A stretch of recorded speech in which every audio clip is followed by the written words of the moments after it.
আসসালামু আলাইকুম ভিউয়ার্স, আপনাদের সামনে একটি ভিডিও নিয়ে হাজির হলাম। আমার এই ভিডিওটি হলো 10টি ব্রয়লার মুরগি পালন নিয়ে। আপনি কি জানেন 10টি ব্রয়লার মুরগি 10,000 টাকা বিক্রি করা সম্ভব? আপনারা যদি বলেন কিভাবে সম্ভব, তাহলে আমি বলবো হ্যাঁ বন্ধুরা, সম্ভব।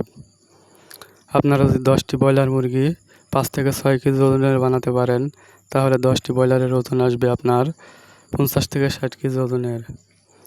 আর ব্রয়লার মুরগি ওজন বেশি হলে কিন্তু ক্রেতারা একটু বেশি দাম দিয়ে হলেও কিনে নিয়ে যায়, কারণ ব্রয়লার মুরগি বড় হয়ে গেলে কিন্তু একটু তার স্বাদটা বাড়ে।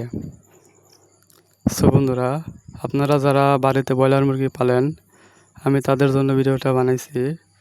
আপনি অল্প করে মুরগি বাড়িতে উঠাবেন, ধীরে ধীরে পালন করবে, আপনার ধীরে ধীরে কিন্তু টাকাটা গুছাইতে হবে। 10টি মুরগি ভেজাল হবে না, ধীরে ধীরে কাজ করবেন, ধীরে ধীরে খাবার দিবেন, ধীরে ধীরে বড় হবে। আপনার 1 মাস 2 মাস 2 থেকে 3 মাস পরে যদি আপনার 10,000 টাকা এক জায়গায় হয়ে আসে, টাকাটা কিন্তু অনেক, বিশেষ করে গরিবদের জন্য এটা একটা বিশাল সারপ্রাইজ। সো বন্ধুরা, আমার ভিডিওটা না টেনে সম্পূর্ণ দেখতে থাকো। আশা করি কিছুটা হলেও উপকার আসবে। আর আমার চ্যানেলটি সাবস্ক্রাইব করে পাশে থাকো। এরকম নিত্য নতুন ভিডিও নিয়ে আপনাদের সামনে হাজির হব।